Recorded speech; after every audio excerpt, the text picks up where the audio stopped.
Hello, hello, it's Kat, and today on the Live with Kat, we're going to talk about this thing with, that it's all about the abuser and how come I think it's important that you understand to choose you this time, to come inside of you and decide, and it's not all about the abuser. Which is hard, and for many reasons. Abuse is complicated and complex, but that doesn't mean that you can't find your way out.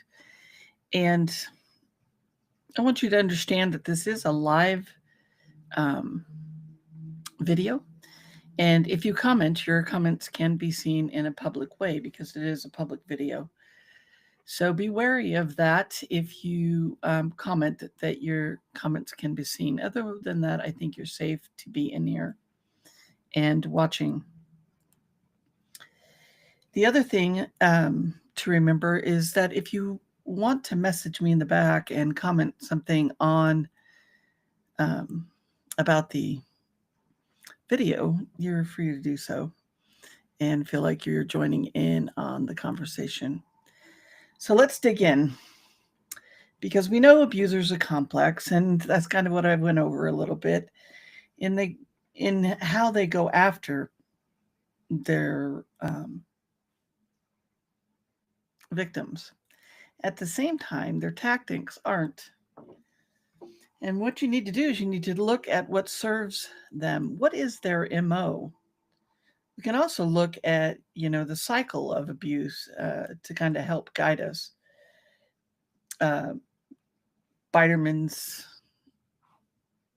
chart of coercion, which I share a lot, and narcissistic traits.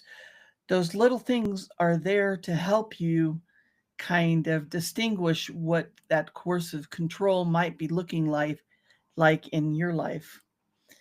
And so, one of my quotes that I came across this week was, "Don't diminish yourself to ease the insecurity of others." That's by somebody unknown.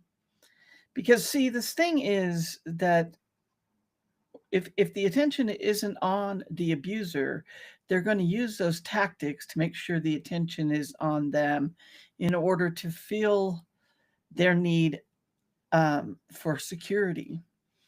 That's that fragile ego that you're dealing with. And when I think about this, I was thinking about this idea of we go to celebrations and Christmases and birthdays and baby showers and even funerals and weddings, proposals. And the same abuse patterns are there. They are cruel and all eyes are on them. And so I want you to think about this because I talk about my stuff personally in a way so that if this has happened to you, you know that you're not alone in that thought and in that realm. So if I just go to Christmases, there'd be times at Christmas celebrations when I was um, pregnant and I was treated very poorly before I went to a Christmas celebration. My eyes were red, I was upset, and the abuser had caused that pain in treating me that way because at Christmas time, all the attention wasn't on them. At birthday celebrations, all the attentions weren't on them. If a child had a birthday, then that child may be picked on because all attention wasn't on the abuser. I can recall an incident where somebody was having a baby shower later in the day and the abuser went after them. You see, even at funerals, the abuser can be on a pulpit speaking and say horrible things about the person that is no longer there. because all the attention isn't on them. All the attention isn't on their pain. I've seen wedding proposals that this has happened to. If I go back to funerals, I've seen in my own life that somebody thought I was mad at them for quite a few days when I was really just sad about the fact that I had lost my father. They took it personally and were mean to me in spite of it because my sadness couldn't be about my father. It had to be about me being mean. They had to make it about them. I've had relatives that have had to want their sexual needs gratified after they've placed their mother to rest by an abuser. They just don't care. They have cruelty in them. They are just awful people. And it will go from a lesser severity to a more giant severity in how they choose to get that attention back on them. You can see it in politics, you can see it in churches, you can see it in everyday things that happen at work. The cycle of abuse. If you look up the cycle of abuse, you'll see that there's a honeymoon stage where everything's great. And then there is kind of a relaxed state where nothing's really bad or good or all of that. And then there's this tension building. And then there's the explosion. And then it's back to the honeymoon phase. That cycle of abuse can happen over months, over a year, but it can happen in a minute, which is what I was describing about these celebrations. It can be you get in the car to go to a celebration and they're laying into you before you get to the celebration. Everyone in the car is upset. They go in and they're kind of sullen and pulling back, and they're all eyes are on the abuser because they don't want the abuser to go off. The abuser isn't going to go off in public. The abuser wants your eyes on them. They're taking your eyes off the game.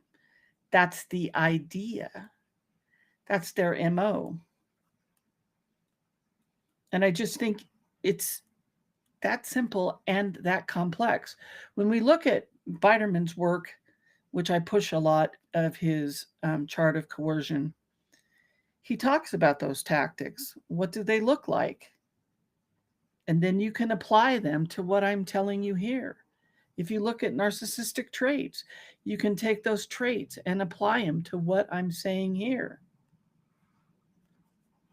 The deal is that if we look at a quote, and I don't, it's unknown again, but it's good. It says the narcissist has trained the entire family by example how to treat you.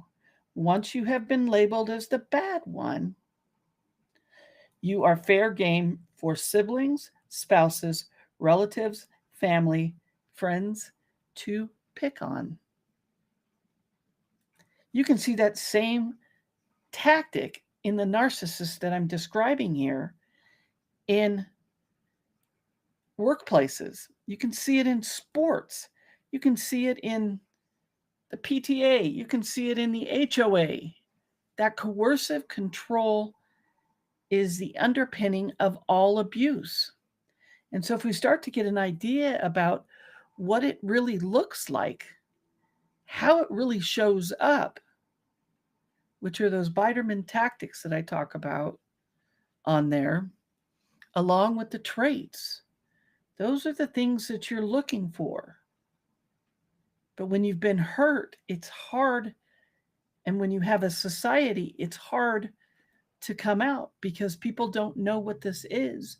They don't want to get involved. But we all need to be involved. People are suffering. You look at it the P. Diddy thing, when everything came down and Cassie came forward. The way that she knew how to keep herself safe was, when she was in the relationship, was just to curtail to whatever he wanted so that she could be okay and safe. That's part of what is wrong with this whole idea that we're not supporting survivors and people who are being victimized by these people. Just watched a video about Virginia Giuffre and the fact that she was so outspoken about the abuse that that happened at the hands of Epstein. And then she was in an abusive relationship at home, and she's all beat up, physically beat up. And yet there was no charges pressed. You got to question that. You got to understand that's why people don't come out. That's why it's important to come in. Came across another quote that I really wanted to hit on, which is, avoid head trash. Don't be the garbage can for anything that does not feed your intellect, stimulate your imagination, or make you a more compassionate, peaceful person. Refuse to open your mind to other people's trash. Tune out anything that promotes conflict and controversy. This can infect you with a mind virus of cynicism or defeat, and you won't even know it. That's the coercive control of this. And so, I think about this idea that it's another unknown, which is, if I had to heal from you, I'm not letting you back in. You see, we bloom at our own pace, in our own time. I want you to choose you this time. This is by Mark Anthony. Then one day, she just decided she would live for herself and not for others. And nobody had the power to make her miserable ever again. And I could use that in a to include men or them, and I would. These are his words. Is it difficult? I don't think it's difficult when you understand how cruel they are. They are cruel people.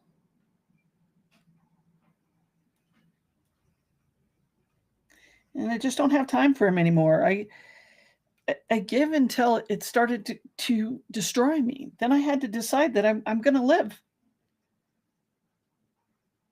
And if that's where you are, I want you to know that we're here for you. That's why we come out and we talk about, I don't want you stuck in your anger. I don't want you misled in this thought process of, what is this? Abusers use coercive, controlling tactics to have you be who they want you to be to get their needs met. It's not about you.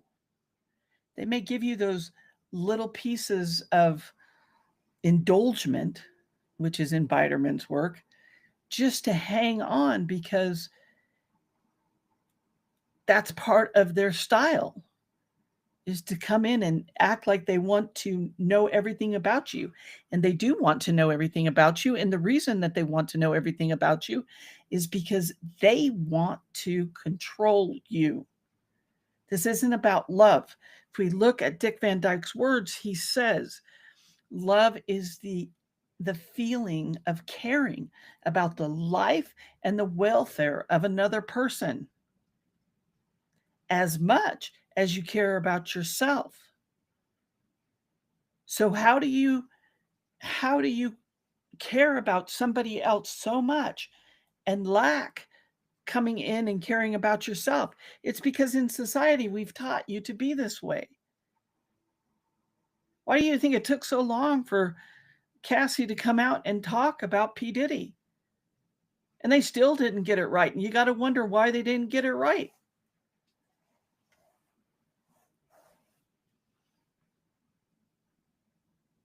It's just the Epstein stuff.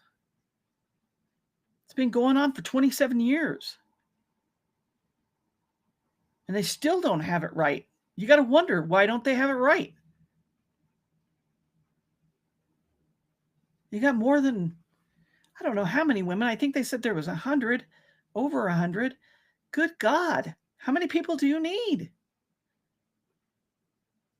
before we start to listen? Before we start to care? I care deeply about people. I would never use this kind of cruelty towards anyone that has been used towards me, towards people I love. My mother had nightmares about somebody in our circle getting up and speaking at her funeral because she didn't agree with the way they thought about things. Nightmares. We got to do better than we're doing. It's just not okay. And I think the only way to do that is to educate yourselves. Look at Biderman's work. Isolation. Monopolizing your perception. Even if we break down these celebrations, you can see what they're doing. Taking a time that may be joyful, like birthdays, and all of a sudden it's taken away. And it becomes about them, about the abuser. A birthday, celebrating the life of somebody. A funeral, celebrating the life of somebody. A wedding, a baby shower. And they're taking away the celebration. That's who they are. They want all eyes on them. They want you celebrating them. They take over in those situations and they show people who they are.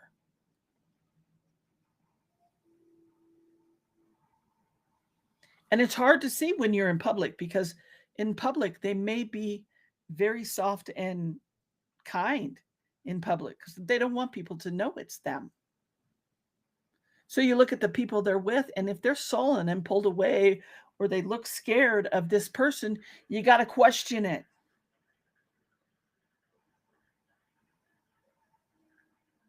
And if they're looking as if they want all the attention on them, you got to look for those tactics.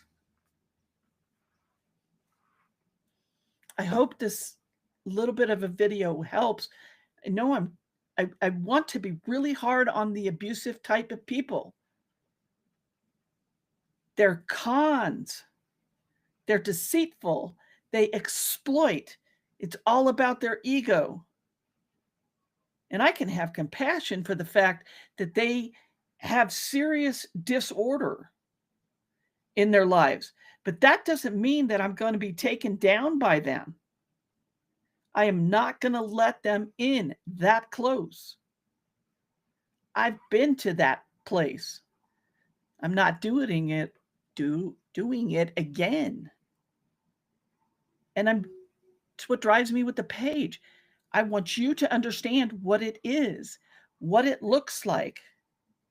How come your trust in society, your trust in others has been swayed? It's because there's abuse in it. Because if coercive control is the underpinning of all abuse, then we need to be looking at educating people on what coercive control looks like. It's like I watched a video the other day of some man that was holding a girl hostage, and she was calling law enforcement. She's like telling them where she's at. She's describing to them where she's at. And they're wanting her just to step out the door because the abuser is sleeping. And she can't move because she's that frightened, because for the last 3 to 5 days, she's been beat up, sexually abused, and tortured. And that doesn't give you any indication. If that gives you any indication, it gives you any indication of what happens if somebody's been with somebody that's abusive for years. We have to do better as a society to understand what it looks like. It's not what you think it is if you don't understand coercive control, if you don't understand Biderman's work. And if you're a survivor or you're a victim, please, please know that you're loved here. Please, please take time to choose you this time. Put more into you this time. It's not selfish, it's of self. You don't need to be validated by other people. Validate who you are, just like you validate other people. So put some of that validation back into self, some of that compassion that you so readily give others, put it back into yourself. You deserve your own compassion. You know your story better than anybody. Please, please know that you're loved and cared for. Take care.